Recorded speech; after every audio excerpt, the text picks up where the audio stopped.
Well, when I was pregnant with Charlotte at about 32 weeks, it looked like she was small for dates. So I was monitored for the next 6 weeks just to keep an eye on her growth, so ultrasounds and measurements.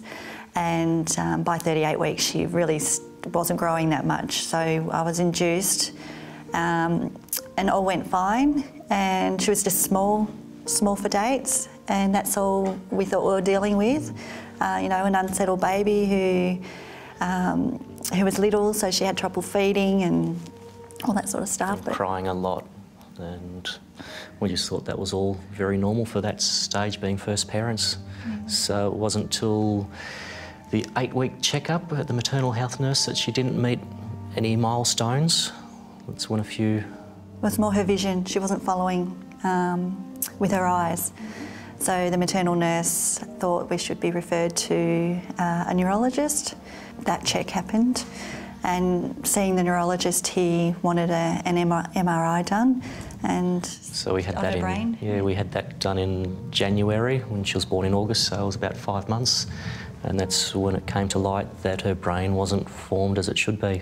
The results came through, and it was just a bizarre, out of body almost experience. It was just, this couldn't be happening to us. But it didn't actually hit me at that stage. It was more when we saw the genetic specialist at the Royal Children's, and he's on about the 8th floor, I think. Yeah.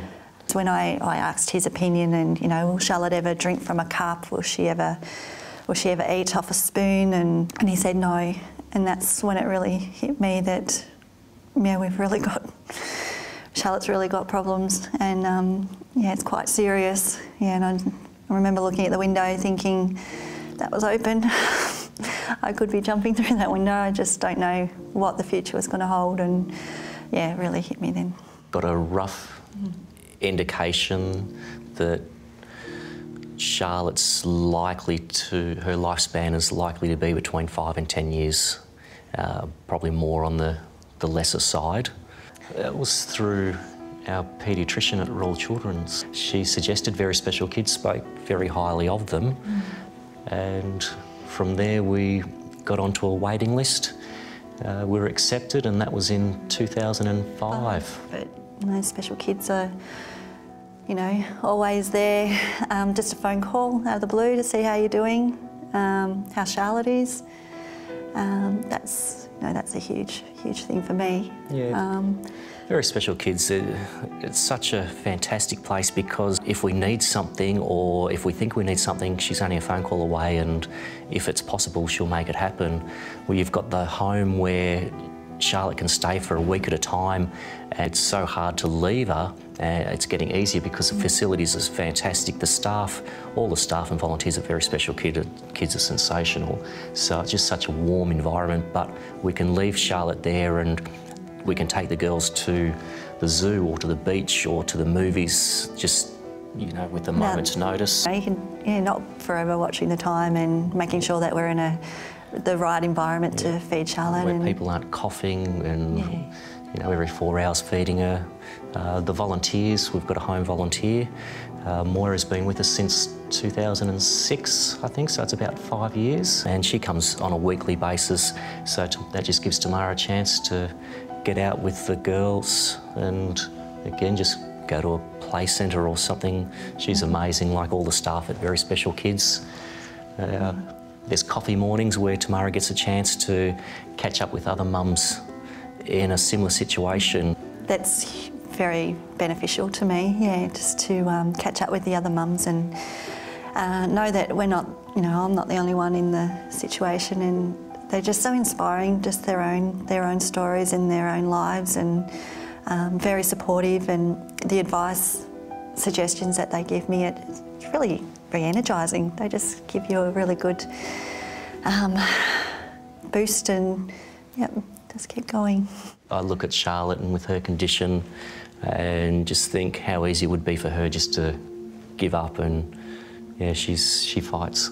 What did we do wrong in life? Why punish our child for what we've done? Or haven't done, more to the point. Yeah. Yeah, why us, you know, you just, before kids, before Charlotte, just used to take life for granted that you get married, you have kids, they grow up, they play on the playground, they play netball, softball, go swimming. You just think that that's how we grew up, and yeah, to be dealt the condition with Charlotte for no reason at all. Yeah, and every time we got invited to her first birthday, I just used to wonder why us.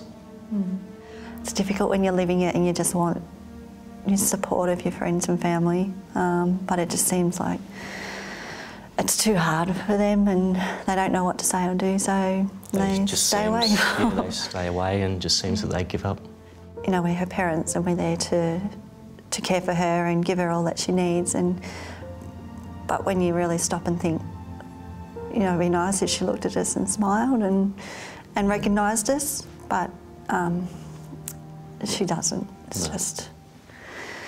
But we love her the way she is. She's Charlotte and we adore her, and yeah, the smiles won't come. It's going to be short. Yeah, when it will end, which will be obviously sooner than later to most kids her age. So it's obviously not just us we need to worry about, but how the girls will handle it.